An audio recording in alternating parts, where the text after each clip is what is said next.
Hello friends of Saab, thanks for watching this video. This is a new venture for me because of this. This is my newly acquired Saab 900 Turbo 16S 1985. It's picked it up a fortnight ago now, just over 2 weeks ago, and I've been driving it and loving driving it. Drove it up to Wings and Wheels up in Newark last week, and I thought I'd just maybe create some videos because it's going to be quite interesting. I'm somebody who doesn't really know a great deal about cars. My profession is sort of more on the academic side. Oh, this is Dennis, he probably will feature a lot as well. So to try and learn how to look after this, curate this so that it stays on the road, stays as good as it is now, if not trying to get it even better, because 1985, there's a few imperfections on it. But enjoy it really, and enjoy that learning process. And I've gained so much from other people sharing their videos with their Saab 900s when they go wrong, when things sort of inevitably crop up. I thought, well, I can try and do the same and also chart my own knowledge and hopefully increasing probably some frustrations along the way as well. So this first one's just an introduction to Morty, the car here, called him Morty, don't really know why. And it's a black 900 turbo, tan interior. This interior has been replaced. It was originally the velour interior. I'll try and find some photographs of that. This car was actually a barn find. It was in state in a barn for about 10 years, and then a chap called Dave Palmer, you might know Dave from City Saab, ex-City Saab and Millennium Saab, picked it up and rejuvenated it over sort of a 3 to 4 year period. He picked it up in 2018, I think it was. It was covered in dust, but Dave said actually it was in good condition. The rust isn't there. He said it had been treated previously, so that's been really beneficial. But he tarted up the insides, kept the steering wheel, which was originally on it, and then made it all good again. And then I bought it off Dave about a fortnight ago. Went over to Benfleet, where Dave's workshop is, saw the umpteen number of Saabs he's got, both 900s, 9000s, 95s, 93s. He's got a full range over there, which he's working on. Also, he works on Packards, the American classic car. If any of you have watched Back to the Future, well, of course you've watched Back to the Future. Doc Brown's car is a Packard in that. But anyway, yeah, I picked this one up, and he was a really nice chap, really down to earth. Told me what's what, no messing, no nonsense, and I really appreciated that from Dave. At the end of the day, I know it's an old car. Things are going to go wrong, as I mentioned earlier. Things already have in the first couple of weeks. Only little things, luckily, things I could manage to deal with. One was that the passenger side electric window wasn't going down. In fact, it went down, it didn't go back up again. That was the problem. So I took the door panel off, wondering if it was the motor or the regulator. It luckily wasn't. It was just that the clip had come off the motor. So I just put the wire back on, reattached it, and hey presto, all back together again. But in that process, I learned what's inside the door panel and looked at how the regulators work. Dennis, very much liking the tan interior as a ginger cat, he likes to put his mark on everything, and as you can see, hopefully he won't put more permanent mark on anything.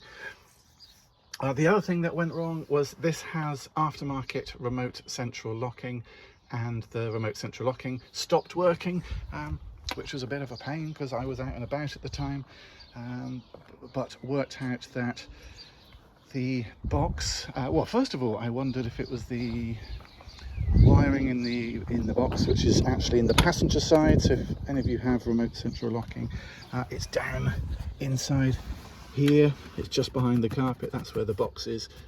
Again, it's aftermarket, so it's wired in there, and then the wires go through the engine over to the driver's door. And all that happened was actually the wiring inside of the bonnet had come loose, the actual insulation for the wiring, which meant the 2 points were touching each other and shorting out.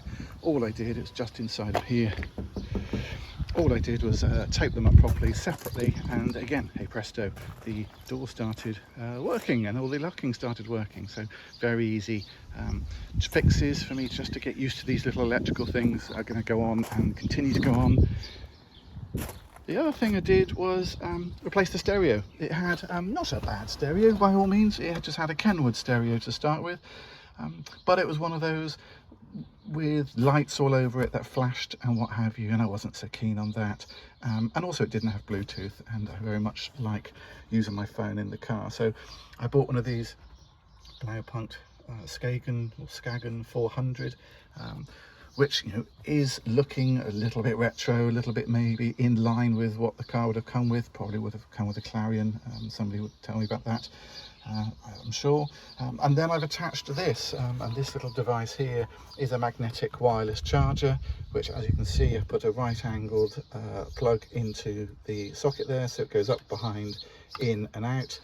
And because I had two blank switches here, because this doesn't have air conditioning, I've taken the blank switches out, and actually all this does, it's actually a fan clip, which normally, you know, it's meant to go into these areas, but because these dingle dangle around like that, I just found as I was driving, this sort of goes like that every time I went around a corner, and I couldn't see, you know, Google Maps and things like that.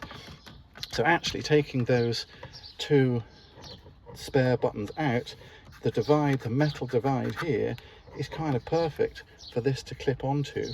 So this is just on the back, got a little clip, as you can hopefully see there as I press, and serendipity would have it, the height of what is the backing plate here is exactly the height of between the buttons there. So as I slot it in, it just will clip onto that metal plate and there, and that's really secure then for my phone.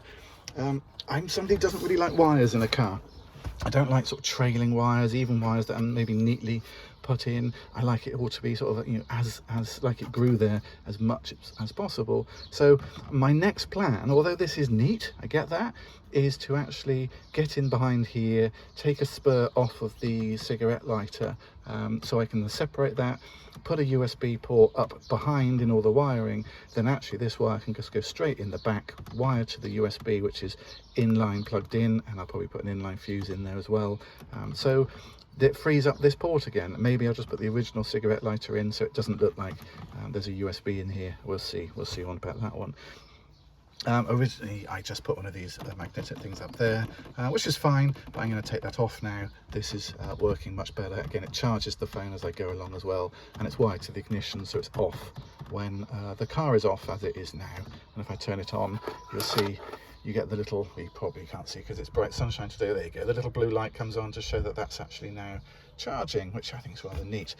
This is was from Hot Snap. I looked them up last night to see if they're still available. They are currently unavailable, currently sold out. I'll put a link in the description below, though maybe they'll come back in stock. But you can get these sort of wireless chargers from lots of places now. It's just making sure that the back has the clip if you're going to do that similar sort of thing yourself. So yeah, just a quick look at the back. Again, all really nice condition. I don't know why, but there is a little bit of wording over there. Somebody looks like they've done it in Tipp-Ex or something like that. So we'll try and get that off. Or maybe I'll leave it on as a bit of a story of the heritage and maybe the children that have enjoyed this car previously in the back. Who knows? But it's in really good condition.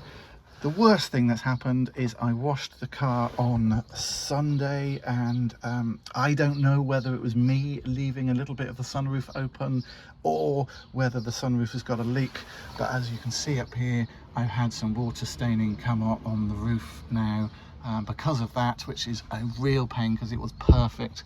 And the worst thing is that the sunroof is now sagging. So yeah, the classic sagging on the sunroof. Luckily it hasn't affected any other of my headlining. As you can see there, it's just the sunroof bit which is sagging, and say the water stain there.